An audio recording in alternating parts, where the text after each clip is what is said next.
Hey everyone, this is gonna be a different video. It's gonna be kind of like my Emiru video, but I'm actually using a decent mic this time, so sound quality won't be so gargled and horrible. But when I first started this channel, it's funny because I don't want to touch politics at all. My very first channel was talking about a certain Twitch streamer who's very radical and a lot of people hate him, and there's a lot of politics because he's a political streamer. And the only other time I ever touched politics, I think, was with the Emiru video, and this is going to be the last time, hopefully, that I ever bring up any sort of politics on this channel. But there's amount of politics that I can accept and can't. And this has nothing to do with political parties. I do not care what color you represent, what ideologies you want to push, believe, and die for. That to me absolutely does not matter to my job or even in my life. Mainly because I believe that we should be all inclusive. That's the whole point of this country, be a melting pot. We're a melting pot of ideas, cultures, races, and we're so divided all around, right? Anyway, but the thing that's been bugging me, because the only politics I've ever taken part in is kitchen politics. And usually kitchen politics has the same reasoning that real politics does. It's based on feelings, not so much as actual fact or reasoning. So yeah, that's been something that's been weighing on my mind, because real life politics that we see every single day on the news and on our social media feed is bleeding over into my kitchen at such an alarming rate that I don't know how the kitchen industry will handle this. Take this back to 2020 when we had the same president, different problems, same amount of radicalism going around, but there was still that division, that professional division that a lot of people still carried between what you do in your own private life compared to what you do at work. And that was around the time that I would say the lines were starting to get blurred, right? The lines are very blurry even then. And now they're completely gone. This is just from my experience. I know everyone's kitchen's different. Who knows, you might work at a place where everyone agrees on the same thing and it's such a professional, great environment and people only care about their job and quality of work. Unfortunately, that's not where I'm at, and I know that's where not a lot of people are right now. As you can guess, I'm in a lot of Facebook groups, a lot of different circles that deal with only line cooks and chefs, and all of them have been saying the same issue. And it's just getting to a point now where I don't know what's best, you know? For example, one of the things that have been brought up a lot recently is, of course, the issues with our president, Trump, and the Democratic, I don't even know the words for it, the Democratic opposition compared to the Republican opposition. I could care less. Because at the end of the day, I think everyone's just a bold-faced liar who's trying to steal money. They're all just trying to steal money, stay out of jail, and that's really their whole goal. I mean, I have a saying: I don't negotiate with terrorists, I don't negotiate with terrorists, corporations, or politicians, because I consider them all the same. Anyway, but it's just so frustrating to me, because my buddy, the one who got me this job, the one that referred me and everything, love him to death, great guy. But I mean, he's politically brain rotted. Like, he gets all his news from Instagram, Facebook, and doesn't fact check anything. When I just do a quick Google search, and I'm like, man, look at this. Like, it's not what you're saying. Like, I remember when he told me that the Navy over in Iran is starving, and they're having to like go on rations or whatever. I'm like, that's not true, dude. I can tell you without even googling it, it's not true. We've had the best supply lines, the best, what's the word? Not strategies, logistics. We've had the best logistics since World War II. And I mean, there's a lot of famous stories about U.S. logistics in World War II and going on forward. Like, if we want something to get somewhere, we get it there. I mean, even look at Cold War with the Berlin airlift, where we had the allies join together and just drop tons and tons and tons of supplies over the wall. Now it's just us kind of messing around. And I was like, and I was telling him, dude, it's not true. Like, why would our navy be starving? And he was like, because it's an active war zone, blah blah. And I was like, dude, we have two ships over there. I think it was the U.S. Abraham Lincoln, and I can't remember the second ship that was over there. But the one that's closest to Iran is hundreds and hundreds of miles. Well, I think it's like 200 miles off the coast, where they're not picked up on radar. They're not picked up by missiles or drones or anything.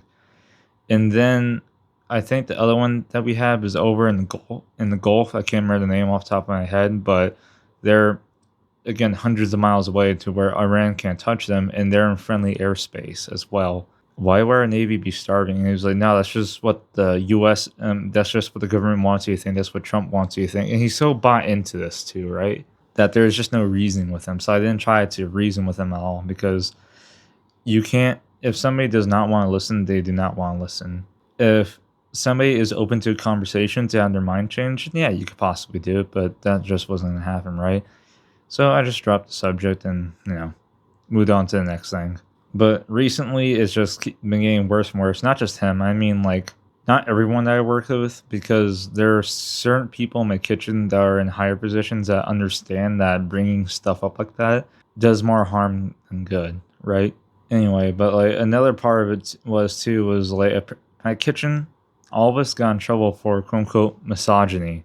And they even pulled me outside because they want to talk to me about it. And they're just like, what's your thought on this? And I was like, dude, nobody here is misogynistic. Like, it's actually quite the opposite. We have misandrists working here. We have three.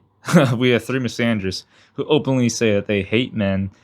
They don't need a man to tell them what to do. They do not need to listen to any men. And it's very jarring to hear that, because our head chef is a man, and it's just kind of like, are you trying to say that you're not going to do your job just because of his gender? Like, what does that have to do with food safety quality standards, right? It's so aggravating to me. And one of them was moved from. We had three different kitchens there. One of them was actually moved from one kitchen over to ours. Fine, whatever. She's a great worker. I don't mind working with her. But in saying that, there are certain things that are said that I just cannot get around, right?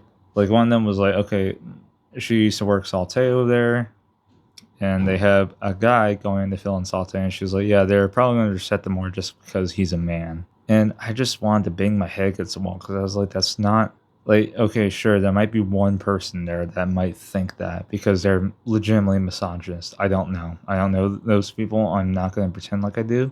But why is that your first assumption?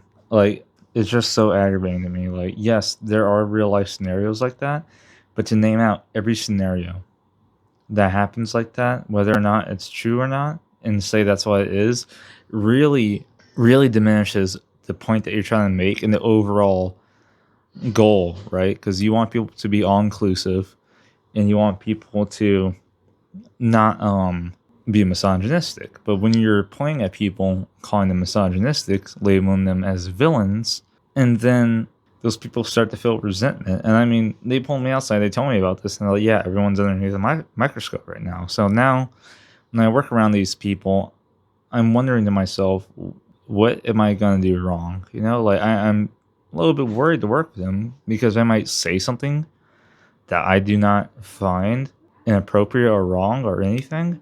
And then next thing you know, they're like, well, they said that you said this. And I'm like, yeah, but it's in this context. It has nothing to do with what they're talking about, right? And it just makes it difficult to work. It gets the same way with politics, of course. I mean, literally, I had somebody question me today whether or not I was a Republican or a Democrat. And I told them I do not adhere to any political assignment, because that's just not what this country is based on. Our founding fathers have said a country divided in two cannot a country divided in two cannot stand together or be a house. I can't remember. I'm sorry. I'm pretty tired right now. But I mean, the point is, I do not believe in division of this country. I do not believe in political parties. I think political parties are going to be the death of this country. Many of our founding fathers, many of our great presidents have said the same thing. I mean, look at Teddy Roosevelt. He absolutely despised two-party system, so he made his own party, the Bull Moose Party, and he got his third term as an independent. So I mean, it does not matter of your political affiliation to me at all. It doesn't matter what gender you are. One of the things I've learned from a lot of my great chefs was something called radical acceptance. And it's exactly what it sounds like. You're accepting everyone to a radical extent. Doesn't matter who they are, doesn't matter whether or not you hate them, whether or not they hate you, whether or not you don't agree with them or what they're doing, you still accept them as a person. Job wise, on the other hand, is different. You know, like if they suck at washing dishes, they suck at washing dishes. There's nothing to get around that. But they identify as whatever. Sorry, but they identify as whatever if they disagree with you on politics or even the way how you dress. It doesn't matter. Just accept them. It's really that simple. Because I mean, I've worked with horrible people before, people that were known to be openly racist. And when I say openly racist, I mean I literally worked with a neo-Nazi before, and he was. I don't want to say he was a great guy, but I mean he's never done wrong to me. He was a great cook. He was a good chef. Do I agree with his beliefs? No. Will I work with him again? I can't say I can't. I mean, I can't say that I wouldn't. Would I recommend him to a job? Yes, actually. Like, he was just a good chef. He never brought up his beliefs at work. He did have Nazi tattoos, but in saying that, it got to the point where he would go out of his way to help people, even if they were the people that he quote unquote hated, right? So, I mean, when you see that and then you think to yourself, well, this is the person that hates me, right? But he's still helping me. What is that supposed to say? And what it's really saying is it doesn't matter when you're in the kitchen. It doesn't matter when you're at work. We're all here trying to achieve the same goal for the same reasons. Now, don't get me wrong. If you question him about about his beliefs, oh, he was open about it. He would tell you straight up. And yeah, that did lead to some tense conversations in the kitchen. But in saying that, he never brought up if he didn't bring it up. But anyway, sorry, going on a 15-minute rant, but I'm just curious, I guess, if anyone else is facing this problem, what they're going to do. Because the chef in me says to keep going, keep doing the right thing, and eventually things will get better and change, right? But there's also the very reserved side of me that doesn't want to break myself over this. That's saying we need to protect ourselves just as much as, you know, we're doing for them. So I'm just very conflicted because at the end of the day, I don't hate anyone. I don't have any sort of disposition towards anyone's beliefs. I'm open to conversation. I'm open to being uncomfortable about conversations as well. And I think it's important that that happens, right? Because somebody could change my mind on something. I could change their mind on something. And that's the whole point of having that conversation. Not an argument, not a debate, but a conversation, a civil conversation. And that is one of the hardest things to have nowadays because if you disagree with somebody about anything, they immediately jump to personal attacks. And that's been something that I just can't do. Like, I've had some of those personal attacks thrown at me, and I literally had to throw up my hands and listen, I don't know what you're talking about right now, but I think you misunderstood everything that I said or did, right? Because at the end of the day, if I don't like somebody, I'm still going to help them when they're in the kitchen. Don't get me wrong, if I see them out in the wild and they need help, depending on the situation, I might just turn my head and walk away. To be honest, like that, you know, am I spiteful? No. Am I a dick? Yes. Anyway, but I just don't know what the right move is, right? And as the culinary industry as a whole is dealing with this, my only question is, and this is to other chefs out there or to anyone who's willing to weigh in on this, what do we do? I want to return to professionalism. I want to return to a focused day. Don't get me wrong, I'm all about palling around, having funny conversations, but when it comes down to anything outside the kitchen, I just don't think it should be there, right? Don't get me wrong. There are times where you can bring up personal things. I brought up very personal things that happened in my life inside my kitchen, and I brought them up to people who have been through similar situations to get their point of view, to get their insight, and to just kind of air myself out with them. And that's a moment of vulnerability that I offer sometimes to see if they reciprocate and whether or not, you know, how much I can trust this person, how well we're gonna work together. And at the end of the day, they do the same thing with me. They come to me with their problems. They come to me in a moment of vulnerability, and I sit down. Well, if I can, I'll sit down with them. I'll talk with them. And I'll work through it with them. No bias, no judgment or anything, right? But with a lot of people, they carry bias. They love to judge, and with that will come whatever it comes with. And like we had HR come down on us because of this, and I just want to bang my head against the wall. I really, really do. I'm so frustrated. I really am. But yeah, this is my open invitation to a conversation to other chefs, people in this industry, on what do you think is the best way to return to a very professional environment where we can all still be friends, disagree with each other, but still get the job done. And I'm also facing another problem too, where the HR department and a lot of my management team, I'm just going to say as is, they're very extremely liberal. And that's part of the problem because, and I understand why they're liberal too, right? Because they need to be all inclusive. They need to not say or do anything that could exclude anyone, get them sued or whatever. So they're very liberal. But in saying that, there's also that double-edged sword, like the misogyny thing. I worked with misandrists, but I guarantee if I go and report them for things that they said, it just, won't go anywhere. But they go and say something about, something that they consider misogyny, then it's going to result in the effects that we're facing with now. So I'm just kind of stuck, right? Because I don't want to go get a new job. I just got comfortable at this job. I just got good at what I'm doing. I don't want to say good because hate to toot my own horn here, but I mean, I just kind of perfected my methods there. And I just keep perfecting the things that I'm growing upon, right? And I hate to start that over. But anyway, yeah. So this is my open invitation to this conversation as other chefs out there, not, and I hate to say this, not line cooks. I know what you're all gonna say. Just don't care. Fuck them. Whatever. Not looking for that answer. I could say that. I could have told myself that months ago, right?